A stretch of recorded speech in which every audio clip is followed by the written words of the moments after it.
জিনিসের উপর স্থাপন করা হয়েছে। হঠাৎ করে একদিন হযরতে জিবরিল আমিন আমার নবীর দরবারে তশরিফ আনলেন। উনি সাহাবায়ে কেরাম বসা, আপনারা কথাটা একটু খেয়াল করবেন।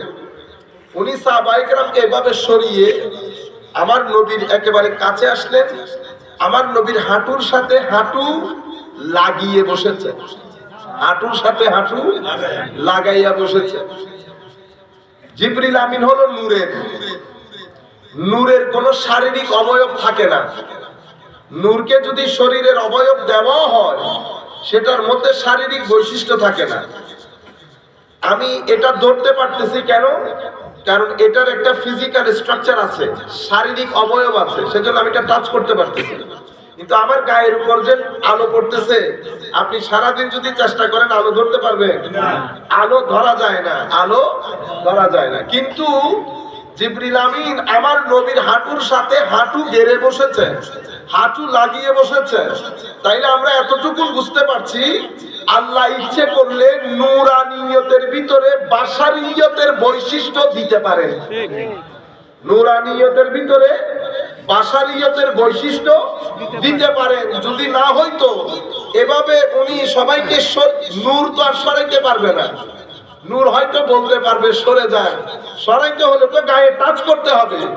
আলো তো গায়ে টাচ করতে পারার কথা না, কিন্তু জিবরিল আমিন পেরেছেন। তো জিবরিল আমিন পারলে আমার নবী পারবেন না? জিবরিল আমিন যদি পারে, নূর হয়েও বছরের মতো যদি গা ঘেঁষে বসতে পারে, তো আমার নবী পারবেন না? পারবে। আচ্ছা, এরপরে উনি প্রশ্ন করেছেন। এই প্রশ্ন আমার নবীর দরবারে তিনটা প্রশ্ন রাখেন, একটা আকীদার ব্যাপারে, একটা আমলের ব্যাপারে, আর একটা তরিকত এবং তাসাউফের ব্যাপারে। এখন আমি যে তরিকত তাসাউফ বলতেছি, আমার ভাইরা রাগ করে ফেলবেন। আপনি তরিকত তাসাউফের যেই নামই দেন না কেন সেটা আপনার বিষয়, কিন্তু প্রশ্ন তো তিনটা ছিল, একটা আকীদা, একটা আমল, একটা কলব বাতেনের অবস্থা। কলব বাতেনের অবস্থাকে আপনি যদি মনে করেন আপনি অন্য নাম দেবেন, আপনি দেন, কিন্তু 1300 বছরে উলামায়ে উম্মত এটার নাম দিয়েছেন তরিকত এবং তাসাউফ। জিনিস তো আঙ্গুর। এখন আপনি যদি আরবিতে এনাফ বলেন, এটাও আঙ্গুর। ইংরেজি দেশে গিয়ে যদি গ্রেট বলেন, এটাও আঙ্গুর। নামের সাথে তো আমাদের কোনো কি নাই, মারামারি। যেটা বাংলাদেশে আঙ্গুর সেটা আরব দেশে এনাফ, যেটা আরব দেশে এনাফ সেটা ইংরেজির দেশে গ্রেপ। কি বলবেন বেটা? গ্রেপ। কি বলবেন? গ্রেপ। ঠিক আছে। তো আমি আপনাদেরকে বলতে চাচ্ছি, ঘটনা একই, প্রশ্ন তিনটা। প্রথম প্রশ্ন ছিল আকীদা। আকীদা কি জিনিস? তো কিছু বিষয় মনে বিশ্বাস, মুখে উচ্চারণ। মনে বিশ্বাস, মুখে উচ্চারণ। আপনি কি সাক্ষী দিলেন? আল্লাহ আমার ইবাদতের মালিক, আমার স্রষ্টা। নবী মুহাম্মদ রাসূলুল্লাহ সাল্লাল্লাহু আলাইহি ওয়াসাল্লাম আল্লাহর প্রেরিত নবী রাসূল। আখিরাতে বিশ্বাস, নবীতে বিশ্বাস, কিতাবে বিশ্বাস, এটা ঈমানিয়াত। কিন্তু পরবর্তী যুগে ঈমানিয়াতের ক্ষেত্রে কিছু জিনিস অনেক গুরুত্বপূর্ণ হয়ে গেছে, যেটা সাহাবায়ে কেরামের জমানায় দরকার ছিল না। কেন? কারণ সাহাবায়ে কেরামকে আদব শিখিয়েছেন খুদ আমার আল্লাহ। সেই কারণে সাহাবায়ে কেরাম নবীকে যে আদব দেখিয়েছেন, এটা পৃথিবীর বুকে কোন ব্যক্তির পক্ষে সম্ভব না। সাহাবায়ে কেরাম যে তাজিম, যে ইশক, যে আদব দেখিয়েছেন, এটা ওনারা কিভাবে পেরেছেন? এটা পেরেছেন কারণ আমার আল্লাহ খুদ তাদেরকে নবীর আদব শিখিয়েছেন। আপনি দেখেন কোরআনে পাকের মধ্যে আল্লাহ রাব্বুল আলামিন আমাদেরকে যে সম্বোধন করেন, যে প্যাটার্নে দুই ভাবে করেন, ইয়া আইয়ুহান নাস, ইয়া আইয়ুহাল্লাযীনা আমানু। এখন আপনি যদি কোরআন শরীফ না পড়েন, আপনি তো এগুলা জানবেন না। বুঝতে পেরেছেন? এবং কোরআন শরীফ না পড়ে যদি আপনি ইশকে রাসূল বলেন, আমার নবী নারাজ হবে, আমার নবী নারাজ হবে। আপনি ইশকে রাসূলের কথা বলে যদি নামাজ না পড়েন, আমার নবী নারাজ হবে। এটা কোন ধরনের আশিকে রাসূল যিনি কোরআন শরীফ পড়তে জানেন না? এটা কোন ধরনের আশিকে রাসূল যিনি নামাজ পড়েন না? আশিক রাসূল কখনো বেনামাজি হয় না। আশিক রাসূল মুআদ্দব হয়, মুত্তাকি পরহেজগার হয়, ভদ্র হয়, নম্র হয়, সহনশীল হয়। আশিক রাসূল আল্লাহর সহি বান্দা হয়। তাহলে ইয়া আইয়ুহান নাস, ইয়া আইয়ুহাল্লাযীনা আমানু, ইয়া আইয়ুহান নাস পবিত্র কোরআনে 20 বার এসেছে। কয়বার? 20 বার। 10 বার মক্কা শরীফে, 10 বার মদিনা শরীফে। ইয়া আইয়ুহান নাস বলে যখন আল্লাহ সম্বোধন করে, আল্লাহ আমাদেরকে আল্লাহতে বিশ্বাস, পরকালে বিশ্বাস, নবীতে বিশ্বাস, আল্লাহর অস্তিত্ব, আসমান জমিনের সৃষ্টি, আল্লাহর গ্রেটনেস, এই বিষয়গুলো আল্লাহ তুলে ধরে ইয়া আইয়ুহান নাস যখন বলবে। যেমন ইয়া আইয়ুহান নাস উবুদু রাব্বাকুমুল্লাযী খালাকাকুম ওয়াল্লাযীনা মিন ক্বাবলিকুম লাআল্লাকুম তাত্তাকুন الذي جعل لكم الأرض فراشا والسماء بناء। এভাবে আসমানের গ্রেটনেস, জমিনের সৃষ্টি, উপর থেকে পানি বর্ষণ, আল্লাহ আল্লাহর মহানত্বের বর্ণনা দিয়েছেন। কি জন্য? আল্লাহ বলতেছেন এগুলা দেখো না, দেখার পরে তুমি এবার আমার ইবাদত করো। এটা ইয়া আইয়ুহান নাসের বিষয়বস্তু। তাইলে ইয়া আইয়ুহান নাসের বিষয়বস্তু কি? বিশ্বাস, আল্লাহর মহানত্ব, আসমান জমিনের সৃষ্টি, পরকালে বিশ্বাস, এগুলা হচ্ছে ইয়া আইয়ুহান নাসের বিষয়বস্তু। দ্বিতীয় ইয়া আইয়ুহাল্লাযীনা আমানু 89 বার কোরআনে পাকের মধ্যে এসেছে। কয়বার? 89 বার। এই 89 বারের মধ্যে একবারও মক্কা শরীফে আসে নাই। 89 বারের মধ্যে 89 বার মদিনা শরীফে এসেছে। মনে রাখবেন, মুমিন আর মুসলিম দুইটার মধ্যে ফারাক আছে। মুসলিম হচ্ছে এখনো ইম্যাচিওর, মানে নাবালেগ, ধর্ম গ্রহণ করেছে কিন্তু ধর্মের নূর এখনো তার কলব বাতিনের মধ্যে যায় নাই। কেন? কারণ কলব বাতিনের মধ্যে আকীদার নূর যাওয়ার জন্য সবচেয়ে বড় শর্ত হচ্ছে আপনার ভিতরে ইশকে রাসূল থাকা। আমার নবীর আদব তাজিম ইশক বাদে ঈমান নূর হয়ে আপনার ভিতরের জগতে যায় না। সেই কারণে গ্রাম থেকে কিছু লোক এসেছে, তারা বলতেছে ওয়াকালাতিল আরাব, গ্রামীণ লোকরা বলতেছে আমরা মুমিন হয়েছি। আমার আল্লাহ বলতেছেন হাবিব তাদেরকে বলে দেন আমি মুমিন হয়েছে, এই কথা যেন তারা না বলে। তো কি বলবে? তো তাদেরকে বলতে বলেন আসলাম না, বলতে আমি মুসলমান হয়েছি। কেন? তো কারণ এখনো পর্যন্ত ঈমানের ভিতরের জিনিস তাদের ভিতরে এখনো ঢুকে নাই। সেই কারণে সূরা হুজুরাতের মধ্যে মুমিন এবং মুসলিম আলাদা আলাদা করে এসেছে। ওয়াল মুমিনুনা ওয়াল মুমিনাত ওয়াল মুসলিমুনা ওয়াল মুসলিমাত। তো দুইটা যদি এক হয় তো আল্লাহ দুই শব্দ আনতেন না। প্রত্যেক মুমিন মুসলিম, কিন্তু প্রত্যেক মুসলিম মুমিন নয়। সেই কারণে এই আয়াতের মধ্যে আল্লাহ মুসলিমকে সম্বোধন করে নাই, মুমিনকে করছে। ইয়া আইয়ুহাল্লাযীনা আমানু, ও পাক্কা মুমিন, যাদের ঈমানের মধ্যে পারফেকশন আছে, যাদের ঈমানের মধ্যে ইশক আছে, আদব আছে, আমল আছে, তাদেরকে সম্বোধন করে আমার আল্লাহ বলছেন। তার আগে এটা জেনে নেন ইয়া আইয়ুহান নাসের বিষয়বস্তু বুঝতেছে। ইয়া আইয়ুহাল্লাযীনা আমানু যখন কোন আয়াতের মধ্যে আসে এটার বিষয়বস্তু আপনি যদি বলেন হুজুর এক বাক্যে বলেন, এক বাক্যে বলতে গেলে ইয়া আইয়ুহাল্লাযীনা আমানুর বিষয়বস্তু হচ্ছে আদবের রাসূল, আমার নবী আদব শিক্ষা দেওয়া। আমি দুই একটা আয়াত বলি আপনাদেরকে, তাইলে বুঝতে পারবেন।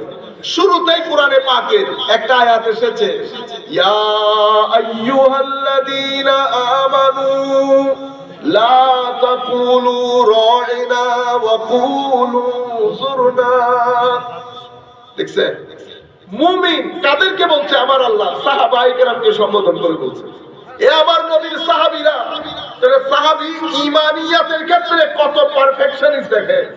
তাদেরকে বলছে নবীর ক্ষেত্রে যেন রায়না শব্দ ব্যবহার না করে। রায়না শব্দ আরবির মধ্যে অনেক অর্থে ব্যবহৃত হয়। একটা অর্থ হচ্ছে আমরা বলি না could you please look at me, আপনি একটু আমার দিকে তাকাতে পারবেন, তো এটার জন্য আরবিতে রায়না ব্যবহার হয়। আবার রায়না শব্দের আরো একটা অর্থ আছে, যারা রাস্তাঘাটে খেতে ছাগল গরু চড়ান তাদেরকে রায়ের ক্ষেত্রে রায়না শব্দ ব্যবহার হয়। এখন আমার আল্লাহ বলছে ও আমার নবীর সাহাবাইরা, আজকের পর থেকে নবীর শানে রায়না শব্দটা ব্যান ঘোষণা করছি।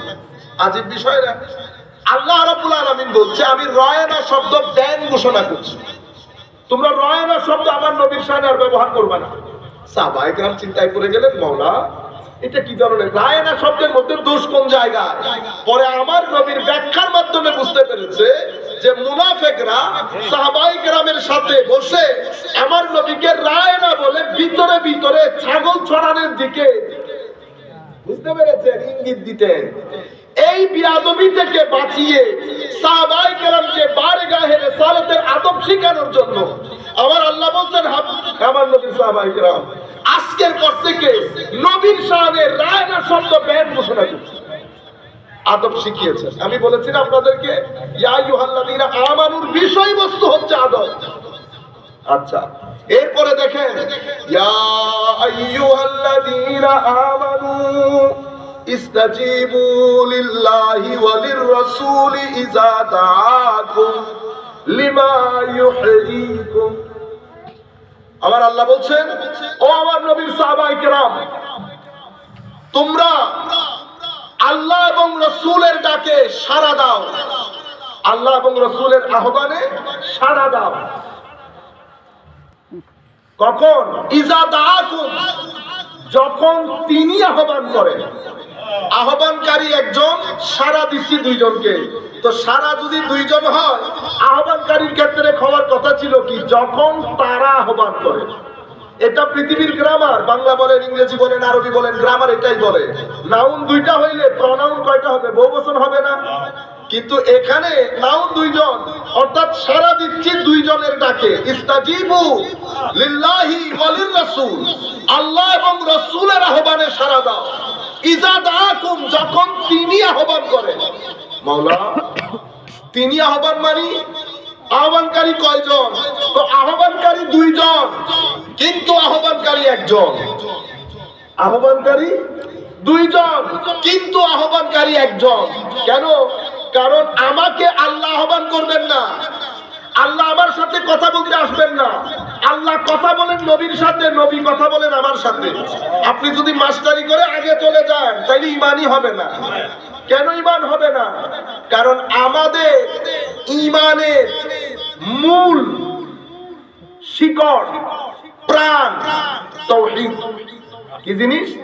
তাওহীদ। তাওহীদ মানে আল্লাহ এক, অদ্বিতীয়, শুরু নাই, শেষ নাই, ডান নাই, বাম নাই, সামনে নাই, পিছনে নাই, উপর নাই, নিচ নাই, টাইমের স্পেস থেকে পুত পবিত্র। আল্লাহ রাব্বুল আলামিন কারো মতো না, কোনো সাদৃশ্য নাই। ধরন, গঠন, আকৃতি, প্রকৃতি, কোন দিক থেকে আল্লাহর কোনো মেসাল নাই।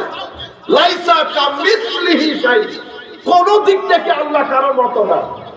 মাওলা তো এখন মতো না, তো আপনার অনুসরণ কেমনে করব? মতো তো না। এই জন্য আল্লাহ বলছেন, লাইসা কামিসলিহি শাই, আল্লাহর কোনো মিছিল নাই। মাওলা মিছিল না থাকলে আমার যদি আপনাকে অনুকরণ করতে ইচ্ছে করে, কেমনে ইচ্ছে আমি অনুকরণ কেমনে করব? আপনাকে মহব্বত কেমনে করব? আপনার অনুগত্য কেমনে করব? তো আমার আল্লাহ বলছেন, আমার তো মিছিল নাই, আমি মিছিল আলা একজনরে পাঠাইছি, মিছিল আলা একজনরে পাঠাইছি। কুল ইন্নামা আনা বাশারুম মিসলুকুম ইউহা ইলাইয়া। আমার নবী বলছেন, আমি তোমাদের মতো, আমি তোমাদের। এখন আপনি কি মত মনে করছেন আল্লাহ জানে আর আল্লাহর রাসূল জানে। আপনি কোন মত মনে করছেন? আমি আমাদের ইংল্যান্ডে ছিলাম, আমাদের ইন্ডিয়ান এক ভদ্রলোক, তো ওনার সাথে বিষয়গুলো নিয়ে কথা হচ্ছিল। ওই কথোপকথনগুলো আমি আপনাদেরকে বলি। কোন কোরআন বলছে নবী আমার মতো, নবী আমার মতো। তো আমি বলতেছি, আমিও বলতেছি নবী আমার মতো। কিন্তু মতো কি জিনিস? মতো মানে কি? এটা আগে জানতে হবে না। এখন আগে আমি নবীকে জিজ্ঞেস করি, নবী আপনি কার মতো? আমার কোরআন বলছে নবী বলে দেন তাদের মতো। এখন আমার নবী সৌমে বেসাল করতেছে, তারাবাহিক না খেয়ে থাকা, তারাবাহিক রোজা রাখা। সাহাবায়ে কেরাম দেখে, সাহাবায়ে কেরামও শুরু করেছে রোজা রাখতে। এক সাহাবী এসে বলতেছেন, ইয়া রাসূলুল্লাহ, সাহাবায়ে কেরাম তো রোজা রাখা শুরু করেছে, সবাই দুর্বল হয়ে যাচ্ছে। তখন আমার নবী বলেছেন, নাহা রাসূলুল্লাহ সাল্লাল্লাহু আলাইহি ওয়াসাল্লাম আনিল বিসাল ফি সাওম। আমার নবী সওমে বিসাল নিষেধাজ্ঞা জারি করেছেন সাহাবায়ে কেরামের জন্য। এক সাহাবী বলতেছেন, ইন্নাকা তুওয়াসিলু ইয়া রাসূলুল্লাহ সাল্লাল্লাহু আলাইহি ওয়াসাল্লাম, হুজুর আপনি যে করেন সবে বেসাব। এই জায়গার মধ্যে এসে আমার নবী দুধ কা দুধ পানি কা পানি করে গেছে। কি বলেছেন? আইয়ুকুম মিসলি, তোমাদের মধ্যে আমার মতো কে আছো? ইন্নী লাস্তু মিসলাকুম, আমি কিন্তু তোমাদের মতো না। কোরআন বলছে তোমাদের মতো, নবী আবার বলছেন আমি তোমাদের মতো না। ইন্নী লাস্তু কাহাইয়াতিকুম, আমার ভিতরের স্ট্রাকচার তোমাদের মতো না। ইন্নী উবিতু রাব্বি ইউতইমুনি ওয়া ইয়াসকিনি, আমি আল্লাহর সাথে থাকি, আল্লাহ আমাকে খাওয়ান, আল্লাহ আমাকে পান করান।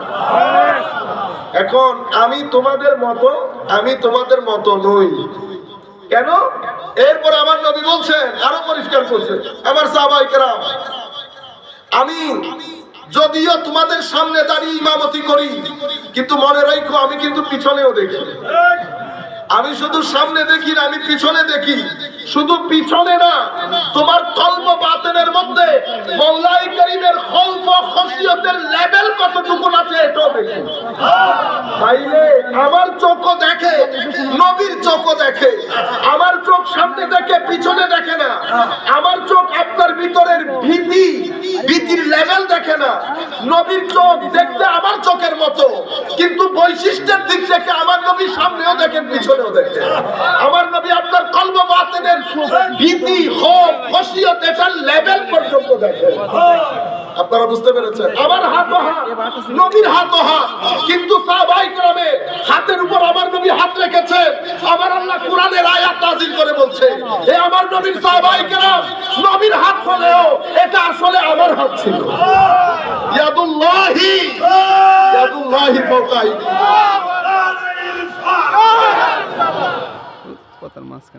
আমার নবী আরো বলছেন, আমার চোখ চোখ, আমার কানও কান, তোমার কানও কান। তুমি কতটুকু শোনো? ও বেশি তো হইলে অতটুকু। কানের শোনার একটা রেঞ্জ আছে না? আধুনিক বিজ্ঞান বলে আমরা কতটুকু শুনতে পারি, এটা কানের রেঞ্জ। আমি সেই যুগের কথা বলছি না। এই যুগের মধ্যে মিলিয়ন মাইল দূর থেকে আপনি যদি আমার নবীর সাথে কানেক্টেড হন, যেই প্রান্ত থেকে ইয়া রাসূলুল্লাহ বলবেন, আমার নবীর সাথে সাথে মসজিদে নববী থেকে জবাব দেন। সমস্যা হচ্ছে দেখে এক জিনিস, না দেখে এক জিনিস, শুনে এক জিনিস, না শুনে এক জিনিস। আমাদের রব খতম হয়ে গেছে, কানেকশন খতম হয়ে গেছে। আরে ভাই, ব্রাহ্মণবাড়িয়ার রান্নাঘরের মধ্যে মা পাকাইতেছে, মায়ের সন্তান মারা গেছে কাতারে, অ্যাক্সিডেন্ট করে ওখানে সাকারাতুল মউত চলতেছে, মা কিচেন থেকে লাফ দিয়ে বের হয়, এখানে এসে মারামারি কাটা মুরগির মতো করে। ও দেখো আমার সন্তানের কি হয়ে গেছে, ও দেখো আমার সন্তানের কি হয়ে গেছে। আল্লাহ জানে কোন জায়গার মধ্যে আমার সন্তানের উপর কোন বিপদ যাচ্ছে। যায় না? যায় না। কিভাবে হয়? মা তো এখানে, সন্তান কাতারে, 1000 মাইল দূরে। এটা কানেকশন, এটা মাতৃত্বের কানেকশন। সন্তানের সাথে মার যেমন কানেকশন থাকে, বান্দার সাথে আল্লাহর তেমন কানেকশন থাকে, এবং আশেকের সাথে আমার নবীরও তেমন কানেকশন থাকে। মায়েরটা নারীর রব, আর মালিকেরটা উবুদিয়তের রব। কেমনে? আল্লাহ রাব্বুল আলামিন আপনাকে চোখ দিয়েছে, কান দিয়েছে, নাক দিয়েছে, হাত দিয়েছে। আমার আল্লাহ এই পৃথিবীকে ডিজাইন করার সময় এখানে ভালোও দিয়েছে, মন্দও দিয়েছে, সুখও দিয়েছে, দুঃখও দিয়েছে, আলো দিয়েছে, অন্ধকারও দিয়েছে, খের সার সবকিছু দিয়েছে। আমার আল্লাহ আপনার কাছ থেকে কামনা করেন আপনি যেন চোখ দিয়ে ওই জিনিস দেখেন যেটা দেখার জন্য চোখকে বানানো হয়েছে। আপনি যেন কান দিয়ে ওটা শুনেন যেটা শোনার জন্য কানকে বানানো হয়েছে। আপনি ওই জিনিস পেটে দেন যেটা দেওয়ার জন্য পেটকে বানানো হয়েছে। আপনি যদি চোখ দিয়ে, কান দিয়ে, মুখ দিয়ে কুল কায়নাতের মধ্যে যে খাইর, যে মঙ্গল, যে নূর দিয়ে আল্লাহ পৃথিবী সাজিয়েছেন, আপনি যদি আপনার পঞ্চ ইন্দ্রিয়কে 1 মাস পজিটিভলি ব্যবহার করেন, উলামায়ে উম্মত, সুফিয়ায়ে কেরাম বলছেন আল্লাহর ইজ্জতের কসম আপনার জবানের মধ্যে তাসির এসে যাবে। হাদিসে পাকের মধ্যে আমার নবী বলছেন, উম্মত তোমরা যদি 1 সপ্তাহ চোখের হেফাজত করো, কয় সপ্তাহ? 1 সপ্তাহ চোখের হেফাজত করলে মাওলাই করিম তোমাদের ইবাদতের মধ্যে বিরিয়ানির স্বাদ দান করবে, তোমাদের রুকু স্বাদযুক্ত হবে, সিজদা স্বাদযুক্ত হবে। সুফিয়ায়ে কেরাম বলছেন যেই ব্যক্তি 40 দিন একনিষ্ঠতার সাথে কাজ করেছে, ইখলাসের সাথে, যে কাজই করেছে ইখলাসের সাথে, তো আমার আল্লাহ সেই ব্যক্তির সিনার ভিতরে হিকমতের সমুদ্র বইয়ে দেবে, হিকমতের সমুদ্র বইয়ে দেবে। আফসোসের বিষয় হচ্ছে কানেকশন নষ্ট হয়ে গেছে, নামাজ দোয়া ছেড়ে দিয়েছে, আমরা আজীব তামাশার মধ্যে চলে গেছি। আমাদের জিন্দেগি, আমরা আজকে বিছানায় গিয়ে বেটা আমরা চেক করে দেখবো আমাদের জিন্দেগির মধ্যে পজিটিভিটি আছে কিনা। পজিটিভ এনার্জি যদি আপনি এখানে রাখতে চান, শরীরের জন্য যেমন শক্তি দরকার, মনের জন্য তেমন শক্তি দরকার। শরীরের শক্তি দিয়ে আপনি জিনিসপত্র উঠান, কাজ করেন, মনের শক্তি দিয়ে আপনি আপনার ভিতরের জগৎকে শান্তিময় করেন। আপনার ভিতরের জগতের শান্তি কখনো শরীরের শক্তি দিয়ে আসে না। টাকা প্রয়োজন, টাকার সুখ 3 দিন, আরো পৃথিবীতে যা কিছু করেন সবকিছু আপনাকে সুখ দেয় 3 থেকে 4 দিন। মনের সুখ এটা আপনার সব সময় আপনাকে সুখের ভিতরে রাখবে। আপনি যদি মনের ভিতর থেকে ডিপ্রেশন দূর করতে চান, মানসিক অশান্তি দূর করতে চান, আমাদের বর্তমানে ছেলেদের মধ্যে হতাশা বেড়ে যাচ্ছে, মানসিক অশান্তি বেড়ে যাচ্ছে, ডিপ্রেশন বেড়ে যাচ্ছে। আমি এগুলা কেমনে বুঝলাম? আপনি যদি সোসাইটিকে অ্যানালাইসিস করেন, যে সোসাইটির মধ্যে ডিভোর্স রেট বেড়ে যাবে, বুঝতে হবে সেই সোসাইটির মধ্যে অস্থিরতা বেড়ে যাচ্ছে। অস্থিরতা কেন বাড়ে? আপনার সোসাইটির মধ্যে অশ্লীলতা বেড়ে গেছে। অশ্লীলতা কেন বাড়লো? কারণ আপনি মনের খাদ্য যখন দেওয়া বন্ধ করে দিয়েছেন, মন প্রটেস্ট করা শুরু করেছে। মন যখন প্রটেস্ট করে, মানুষ ভিতর থেকে অস্থির হয়ে যায়, তখন মানুষ শান্তি খোঁজে। কেউ মদে ডুবে থাকে, কেউ ড্রাগ ডিলিং এ ডুবে থাকে, আল্লাহ পাক জানে কোন অনাচারের মধ্যে ডুবে থাকে। সোসাইটির মধ্যে তখন আপনার প্রয়োজন বেড়ে যায়, প্রতিযোগিতা আপনি নেমে পড়ে। যেখান থেকে টাকা পান উঠিয়ে ঘরে আনেন, যেই হারামের টাকা ঘরে ঢুকে শান্তি বের হয়ে যায়। সন্তানের অশান্তি, পারিবারিক অশান্তি, স্ত্রীর সাথে অশান্তি, সব কিছুর মূল আপনি মানুষ, সেটা আপনি ভুলে গেছেন। আপনি মানুষ, আপনি নিরেট শয়তান না, আপনি নিরেট ফেরেশতা না, আপনি নিরেট হাইওয়ান না, আপনি মানুষ। আপনার ভিতরে আল্লাহ নূর দান করেছে, আপনার ভিতরে আপনাকে মাটি দিয়ে বানিয়েছে, আগুন, পানি, হাওয়া সবকিছু দিয়ে আপনার খামির তৈরি করেছে। একটা শরীর দিয়েছে, একটা মন দিয়েছে। শরীরের জন্য যেমন খাদ্য দরকার, মনের জন্য তেমন খাদ্য দরকার। শরীরের খাদ্য আমরা দেই, সে কারণে আমরা শারীরিকভাবে সুঠাম। আমরা আবার জিমের মধ্যেও যাই, শারীরিক শক্তি আসে। মনে রাখবেন, শরীর এবং মন একসাথে যদি চালাইতে না পারেন, ইমব্যালেন্স হবে। যদি ইমব্যালেন্স হয়, আপনার দেশ আমেরিকা ইংল্যান্ডের মতো হবে। আমেরিকা ইংল্যান্ডের মধ্যে টাকা পয়সার অভাব নাই, ধন দৌলতের অভাব নাই, কিন্তু মনের শান্তির অভাব আছে। আমাদের দেশ আমেরিকা ইংল্যান্ডের চেয়ে শারীরিক স্বাস্থ্যের দিক থেকে আমাদের দেশ অনেক পিছিয়ে, কোনো সন্দেহ নাই, কিন্তু মানসিক স্বাস্থ্যের দিক থেকে আমার দেশ, আমেরিকা বলেন, ইংল্যান্ড বলেন, স্ক্যান্ডিনেভিয়ান কান্ট্রি বলেন, ইউরোপিয়ান কান্ট্রি বলেন, সব দেশ থেকে মানসিক দিক থেকে আমার দেশ অনেক অনেক অনেক এগিয়ে। প্রশ্ন হচ্ছে, আপনার দেশের মানসিক স্বাস্থ্য এত ভালো হলো কেমনে? ঢাকা বিশ্ববিদ্যালয়ের কারণে, চট্টগ্রাম বিশ্ববিদ্যালয়ের কারণে। যদি বিশ্ববিদ্যালয়ের কারণে মানসিক স্বাস্থ্য ভালো থাকতো, পৃথিবীর নাম্বার 1 বিশ্ববিদ্যালয়গুলো তো ইউরোপে, ইংল্যান্ডে, আমেরিকাতে, তাইলে বোঝা যাচ্ছে বিশ্ববিদ্যালয় না। খুঁজে দেখবেন কোন কারণে আপনার মানসিক স্বাস্থ্য ভালো। আল্লাহর ইজ্জতের কসম, আউলিয়া ইকরামের কারণে, খানেকার কারণে, মাজারের কারণে, ঈদে মিলাদুন নবীর কারণে, মাহফিলগুলোর কারণে, এই সমস্ত বড় বড় উলামা ইকরামের বক্তব্যের কারণে মানসিক স্বাস্থ্য এখনো ভালো।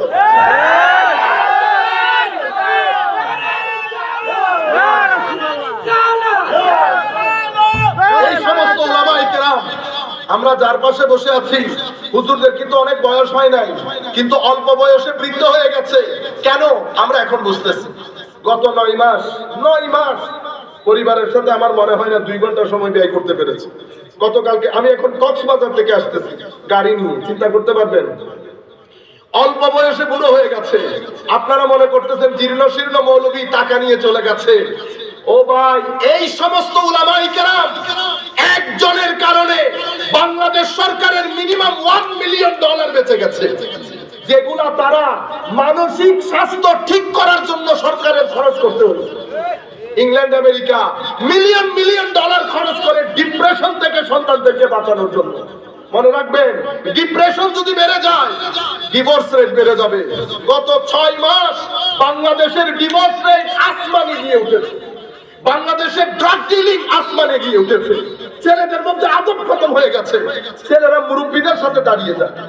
আমরা আগে মুরব্বী দেখলে কই আমরা কই মুরব্বী, ছেলেরা এটা। আপনি যখন মুরব্বীর পিছনে দাঁড়িয়ে যাচ্ছেন, কেন দাঁড়ালেন বেটা? কারণ আপনি মানসিকভাবে অসুস্থ। মানসিকভাবে আপনি দেখবেন এখানে যদি একটা লোক হেঁটে যায়, আমাদের 10 জন পারবে না তাকে খেয়ে ফেলতে। এই যে আপনারা রিঅ্যাক্ট করেন, এটা আগুন।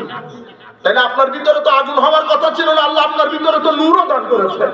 তাইলে বোঝা যাচ্ছে আপনার আগুনের কারণে নূর মাথা চারা দিয়ে উঠতে পারতেছে না। কেন? এটা নূর আছে, নূর ছিল, এখানে আপনি অশ্লীলতা বন্ধ ঢেলেছেন। কারণ হেদায়েতের পানি আমার আল্লাহ বলছেন কোরআনে পাকে, নবী বলছেন হাদিসে পাকে, হেদায়েতের পানি উপর থেকে বর্ষিত হয়। কিছু জমি উর্বর হয়, কিছু জমি বন্ধা হয়, কিছু জমি নালা নর্দমা গন্ধযুক্ত হয়। উপর থেকে পানি যখন পড়ে, পানি তো সুপেয়, পুকুরে পড়েছে, পানি খেতে পারতেছেন। আর উর্বর জায়গায় পড়েছে, শাক সবজি উৎপন্ন হয়ে কুল কায়নাত ছেড়ে পড়ে নিজের জীবন যাপন করছে এবং বেঁচে আছে খাদ্য আহরণ করে। প্রত্যেকে ওই জমিন থেকে। আবার একই পানি আপনার ঘরের পাশে একটা নর্দমার মধ্যে পড়েছে, পানি পান করতে পারতেছেন? পান তো দূরের কথা, ওই পানি যখন আপনার গায়ে লাগতেছে আপনি বলতেছেন কাপড় নাপাক হয়ে গেছে। ঠিক সেভাবে আপনার সিনারও জমিন, এটাও জমিন, কারো জমিন উর্বর, কারো জমিন বন্ধা, কারো জমিন নালা নর্দমা। হেদায়েতের পানি সবার উপরে পড়তেছে, কোরআনের পানি, হাদিসের পানি সবার সিনার ভিতরে পড়তেছে, কিন্তু সব সিনা থেকে হেদায়েতের চারা উৎপাদন হয় না। কাদের সিনা থেকে হেদায়েতের চারা উৎপাদন হয়? তো যাদের সিনা উর্বর। কাদের সিনা উর্বর? তো যারা এলম আছে, রাতের ইবাদত করে, আল্লাহকে ভয় করে, ভদ্রতা, নম্রতা, সহনশীলতা তথা পঞ্চ ইন্দ্রিয়কে আল্লাহ যেটা পছন্দ করে সেটার কাজে লাগিয়েছে, যেটা অপছন্দ করে সেটা থেকে দূরে রেখেছে। এদের সিনা উর্বর, এদেরকে আমরা আল্লাহর ওলি বলি। এদের সাথে থাকবেন, এদের সাথে ঘুরবেন, আপনার ভিতরের জগতের মধ্যে পজিটিভ এনার্জি আসবে। ছেলেরা বোঝার জন্য বলছি, পজিটিভ এনার্জি আসবে, আপনার ভিতর জগৎকে আরো বেশি শক্তিশালী করবে। আর আমার এটা যদি নালা নর্দমা হয়, কোরআনের আয়াত হাদিসের আলো সব পড়ছে, আমি মসজিদে দাঁড়িয়ে বলবো সবে বরাত পালন করা মানে অমুক দেশে গিয়ে, এটা তো আমরা জবানে আনতে পারবো। আমরা একটা ভালো পরিবারের সন্তান, যেই কোনো কথা যেই কোনো জবানে আনা যায় না।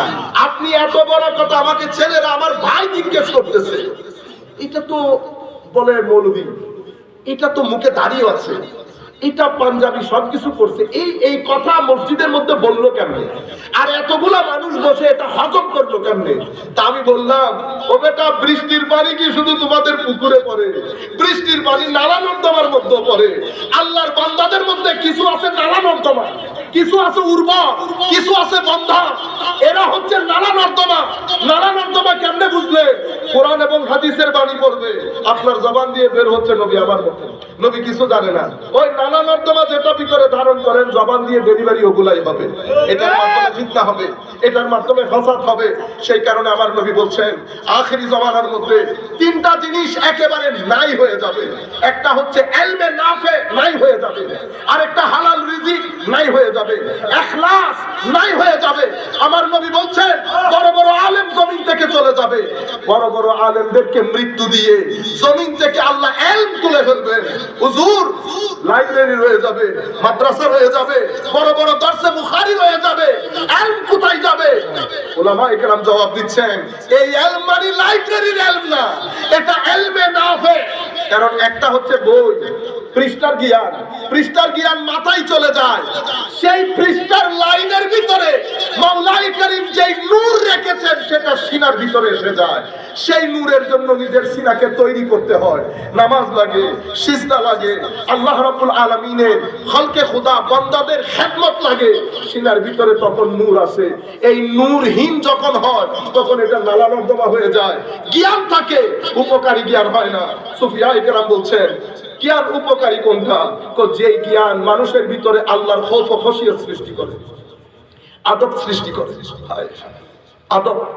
হারেসান মুহাসিবি রাদিয়াল্লাহু তাআলা কাশফুল মাহজুবের মধ্যে দাতা গঞ্জ বখশ আলী হুজবেরি বলছেন, আপনারা আমি কিছু করে মধ্যে শেষ করে দেব। দাতা গঞ্জ বখশ আলী হুজবেরি লিখছেন কাশফুল মাহজুবের মধ্যে, দাতা গঞ্জ বখশ আলী হুজবেরি কি আজকের যুগের বলি। হুজুর গৌসুল আজম দুনিয়াতে আসার 140 বছর আগে ইন্তেকাল করেছে। তাইলে আমরা ভাগ করার সময়, আমরা যারা তাসাউফ তরিকত পড়ি, আমরা ভাগ করার সময় কি করি? হুজুর গৌসুল আজমের আগে, হুজুর গৌসুল আজমের পরে। হুজুর গৌসুল আজমের আগের সময়টাকে আমরা 3 ভাগে ভাগ করি। প্রথম ভাগ কারা? বায়েজিদ বিস্তামি, হারিস আল মুহাসিবি, ইমাম কালবি, ইমাম সারি সাকাতি, মারুফ আল কারখি, জুনায়েদ বাগদাদি, হাবিব আল আজমি। ইনারা হচ্ছেন তাবেউত তাবেঈনদের সাথে যাদের পিঠ লাগানো। আপনি মনে করতেছেন বাংলাদেশ, ইন্ডিয়া, পাকিস্তান, ও তাবেউত তাবেঈনদের সাথে যাদের, ইয়াহইয়া বিন মুআজ, ইনারা তো তাবেউত তাবেঈন।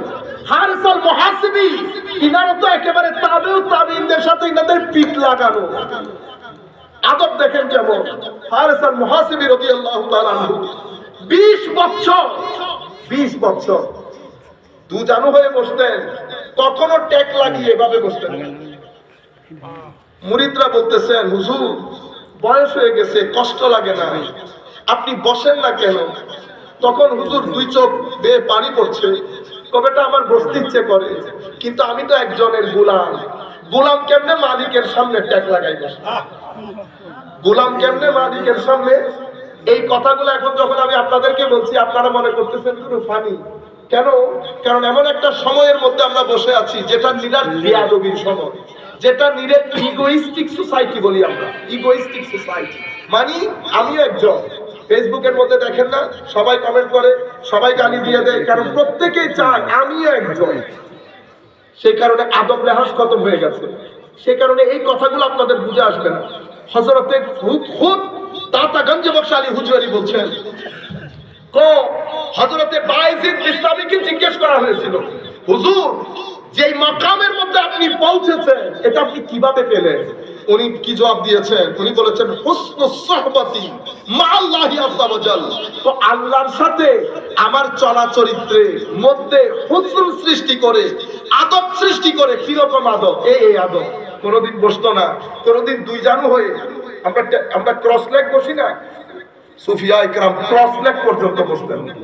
এই আন্দাজে আদব ছিল, যেটা বর্তমানে আস্তে আস্তে আস্তে নাই হয়ে যাচ্ছে। তো এলমে নাফে মানুষের সিনার ভিতরে খৌফ দান করে, খশিয়ত দান করে, চোখকে ভিজিয়ে তোলে, আখিরাতের প্রতি মানুষের আসক্তি বাড়িয়ে দেয়, মহব্বত বাড়িয়ে দেয়, নামাজের প্রতি, কোরআনের তিলাওয়াতের প্রতি, জিকিরের প্রতি মানুষের ভিতরে একটা চাহত আসে। মানুষ চায় নামাজ পড়তে। যখন আপনার ভিতরে পজিটিভ পরিবর্তন হবে, তাইলে বুঝতে পারবেন যে আলেম আপনাকে কথাগুলো বলছে, ওনার এলমগুলো এলমে নাফে, এলমে নাফে। সেই আলেমের মধ্যে হুঙ্কার থাকবে না, আমি থাকবে না, তু থাকবে না, অতিরিক্ত ফতোয়াবাজি থাকবে না, ডিভিশন থাকবে না, মানুষকে মহব্বত দিবে।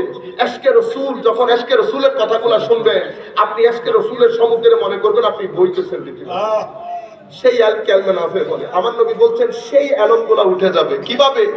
বড় বড় আলেম তাদের শিরাগুলা নিয়ে জমিনের ভিতরে ঢুকে যাবে, আলম আস্তে আস্তে জমিন থেকে উঠে যাবে।